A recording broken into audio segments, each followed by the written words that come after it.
అలానే శేషరావు భారతదేశ ప్రధానమంత్రి నరేంద్ర మోడీ గారు ఈ 11 ఏళ్లలో ఏం సాధించారు? ఆయన తీసుకొస్తానన్నటువంటి బ్లాక్ మనీని తీసుకురాగలిగారా? ఆయన బ్లాక్ మనీ లేకుండా చేస్తానని చెప్పారు, చేశారా అని అంటే చెయ్యలేదు. మరి ఆయన 15 లక్షల రూపాయలు ప్రతి ఒక్కరి ఖాతాలో వేయించని చెప్పారు కదా, మరి ఎక్కడ వేశారు? మరి ఏం సాధించారు? ఆయన ఏం చెప్పారు, ఎన్నికలప్పుడు ఏం సాధించారు అనే దాని మీద అనేక సందర్భాల్లో చాలామంది ప్రశ్నిస్తూ ఉంటారు. దానికి తాజాగా ప్రపంచ బ్యాంకు సమాధానం చెప్పింది. వరల్డ్ బ్యాంక్ ఒక నివేదికను విడుదల చేసింది. 11 ఏళ్లలో గత ప్రభుత్వాలు సాధించలేనటువంటి విజయాన్ని నరేంద్ర మోడీ గారు సాధించారు. ఇది వరల్డ్ బ్యాంక్ చెప్తుంది. వరల్డ్ బ్యాంక్ చెప్తున్న లెక్కల ప్రకారం భారతదేశంలో ఉండేటువంటి పేదరికాన్ని భారీగా తగ్గించగలిగారు. పేదరికంలో మగ్గిపోతున్నటువంటి వాళ్ళు బతకగలిగేటువంటి స్థాయికి నరేంద్ర మోడీ గారు ఈ 11 సంవత్సరాల్లో తీసుకొచ్చారు అనేటువంటి దాన్ని వరల్డ్ బ్యాంక్ చెప్తోంది. రోజుకి $3 సంపాదనని బేసిక్గా తీసుకొని, ప్రామాణికంగా తీసుకొని ఈ లెక్కల్ని కట్టారు. దీని ప్రకారం సుమారుగా భారతదేశంలో ఉండేటువంటి 26 కోట్ల మందిని పేదరికం నుంచి ఆయన బయటకు తీసుకురాగలిగారు అనేటువంటిది వరల్డ్ బ్యాంక్ చెప్తుంది.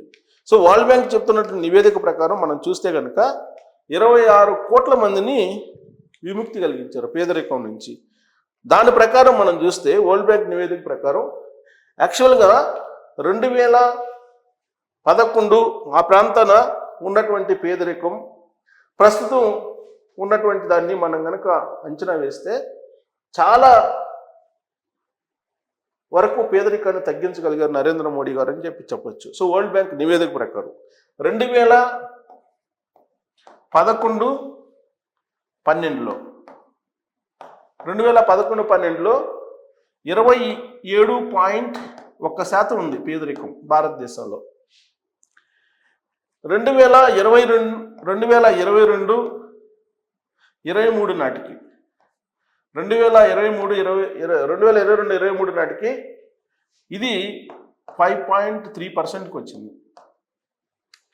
5.3 అంటే అది ఆల్మోస్ట్ 20% పేదరికాన్ని తగ్గించగలిగారని చెప్పి వరల్డ్ బ్యాంక్ చెప్తోంది. $3 సంపాదన అనే దాన్ని ప్రామాణికంగా తీసుకున్నారు. 2021 దాన్ని బెంచ్ మార్క్గా తీసుకుని 2021 సంవత్సరం $3 రోజుకి సంపాదించగలిగే ప్రామాణికతను తీసుకొని పేదరికం భారతదేశంలో ఎంత ఉంది అనే దాని మీద వరల్డ్ బ్యాంక్ లెక్కేసింది. ఇది యాక్చువల్గా గ్రామీణ ప్రాంతాల్లో మనం తీసుకుంటే కనుక గ్రామీణ ప్రాంతాల్లో ఇది 18.4% ఉంది. ఈ 18.4% కాస్త గ్రామీణ ప్రాంతాల్లోది ఎంత అయింది ఇప్పుడు ప్రజెంట్? గ్రామీణ ప్రాంతాల్లో 2.8%కి వచ్చింది. అంటే తగ్గింది, బాగా తగ్గింది. దాదాపు 16% తగ్గింది పేదరికం. ఇక పట్టణ ప్రాంతాల్లో ఇది ఈ సంవత్సరం ఉందన్నమాట. 2011-12 2023 నాటికి ఎంత ఉంది. సో పట్టణ ప్రాంతాల్లో తీసుకుంటే 10.7% ఉండేది ఎప్పుడు 2011-12లో. ఇది ప్రజెంట్ 1.1%. అంటే ఆల్మోస్ట్ 1% పేదరికంలో ఉన్నారు. అంతే 1% మాత్రమే పట్టణాల్లో పేదరికంలో ఉన్నారు. మిగిలినటువంటి వాళ్ళందరూ కూడా పేదరికంలో లేరు అని చెప్పి చెప్తున్నారు. వాస్తవంగా 2011-12 దాన్ని తీసుకుంటే కనుక ఆ రోజున భారతదేశాన్ని ఒక యూనిట్గా తీసుకొని పేదరికం ఎంత ఉంది అనేది లెక్కేసినప్పుడు ఉత్తరప్రదేశ్, మధ్యప్రదేశ్, బీహార్, పశ్చిమ బెంగాల్ ఈ రాష్ట్రాల్లో, మహారాష్ట్ర ఈ రాష్ట్రాల్లో టోటల్ భారతదేశంలో ఉండేటువంటి పేదరికంలో 65% ఆ రాష్ట్రాల్లో పేదరికం ఉంది. దీని ప్రకారం ఈ 2011-12 లెక్క ప్రకారం మొత్తం భారతదేశంలో ఉండేటువంటి అన్ని రాష్ట్రాల కంటే కూడా అన్ని రాష్ట్రాలను ఒక యూనిట్గా తీసుకుంటే ఒక్క ఉత్తరప్రదేశ్, మహారాష్ట్ర, పశ్చిమ బెంగాల్, బీహారు, మధ్యప్రదేశ్. వీటిని తీసుకుంటే 65% మంది అక్కడే ఉన్నారని చెప్పి లెక్కేసింది. ఇక వాళ్ళు వరల్డ్ బ్యాంక్ ఇచ్చినటువంటి డేటా ప్రకారం బహుముఖ పేదరిక సూచిక అంటారు. ఈ బహుముఖ పేదరిక సూచనని ఎంపీఐ అంటారు, బహుముఖ పేదరిక సూచన. దీని ప్రకారం ఎంపీఐ ప్రకారం 2005-6 సంవత్సరం బహుముఖ పేదరికం వచ్చేసి మనకి 53.5% ఉంది. ఈ బహుముఖ పేదరికం అంటే ఏంటి?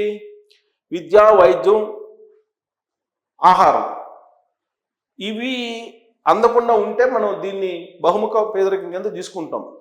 దాని ప్రకారం మనకి 2005-6లో భారతదేశంలో 53.5% పేదరికం ఉంది. 2019-21 నాటికి ఇది 16.4%కి దిగింది. 53 నుంచి 16.4, 2019 నుంచి 21 మధ్య కాలంలో, అంటే నరేంద్ర మోడీ గారు ప్రధానమంత్రి గారు. ఇది 2022-23 నాటికి 15.5%కి బహుముఖ పేదరిక సూచిక చెప్తుంది. 15.5% ఉందని చెప్పి. సో ఇది వరల్డ్ బ్యాంకు ప్రకటించినటువంటి డేటా.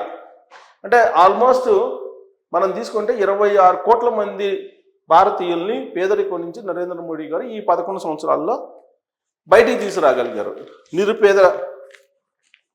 కడు పేదరికం నుంచి నిరుపేదల్ని. దానికి కారణం ఏంటంటే అది కూడా చెప్పింది వరల్డ్ బ్యాంక్. ప్రధానమంత్రి నరేంద్ర మోడీ గారు బాధ్యతలు స్వీకరించిన తర్వాత ఆయన అమలు చేసినటువంటి కొన్ని సంక్షేమ పథకాలు, అలాగే డీబీటీ డైరెక్ట్ బెనిఫిట్ కలిగించేటువంటి డబ్బులు డైరెక్ట్గా వాళ్ళ ఖాతాల్లోకి వేయటం, వీటన్నిటి కారణంగానే ఈ పేదరిక నిర్మూలన అనేది జరిగింది అని వరల్డ్ బ్యాంకు చెప్తుంది. సో ఏం పథకాలను ఆయన అమలు చేశాడు అని అంటే, వరల్డ్ బ్యాంక్ కోట్ చేసినటువంటి పథకాలు పిఎం ఆవాస్ యోజన,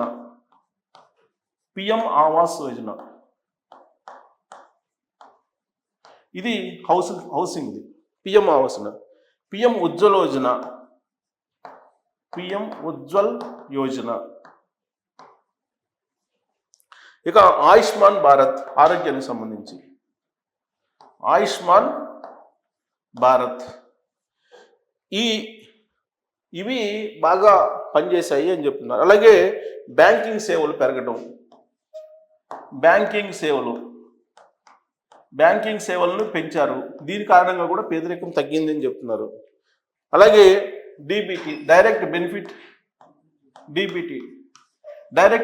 అంటే డైరెక్ట్ బెనిఫిట్ వేసేటువంటి డబ్బులు డైరెక్ట్గా వేసేటువంటి స్కీములు, ఇవి అరసి పేదరికాన్ని నిర్మూలించగలిగారు నరేంద్ర మోడీ గారు అనేది చెప్తుంది. ఈ పథకాల ద్వారా పిఎం ఆవాస్ యోజన కానీ, పిఎం ఆవాస్ ఉజ్వల్ కానీ, పిఎం ఉజ్వల్ యోజన కానీ, లేదంటే డీబీటీ కానీ, లేదంటే బ్యాంకింగ్ సేవలను పెంచడం కానీ, ఇవన్నీ కూడా నరేంద్ర మోడీ గారు భారతదేశంలో ఉన్నటువంటి భారతీయుల్ని పేదరికం నుంచి బయట తీసుకొచ్చేందుకు బయటకు ఉపయోగించినటువంటి సంక్షేమ పథకాలు అని చెప్పి చెబుతున్నారు. ఆ కారణంగానే గతంలో ఎప్పుడూ లేని విధంగా నరేంద్ర మోడీ గారి టెన్యూర్ 11 సంవత్సరాల్లో ఆయన 26 కోట్ల మందిని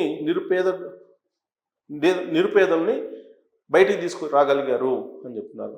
సో మూడోసారి ప్రధానమంత్రి అయిన తర్వాత ఆయన ఏడాది పూర్తి చేస్తున్నారు. రేపు 9వ తారీఖుకి, 9వ తారీఖు అంటే ఎల్లుండి 9వ తారీఖుకి ఆయన మూడోసారి ప్రధానమంత్రి అయిన తర్వాత ఏడాది కాలాన్ని పూర్తి చేసుకుంటున్న సందర్భంగా వరల్డ్ బ్యాంకు ఈ డేటాను బయటపెట్టింది. సో రేపు 9వ తారీఖుకి నరేంద్ర మోడీ గారు ప్రధానమంత్రిగా బాధ్యతలు స్వీకరించి 11 ఏళ్ళు అవుతుంది.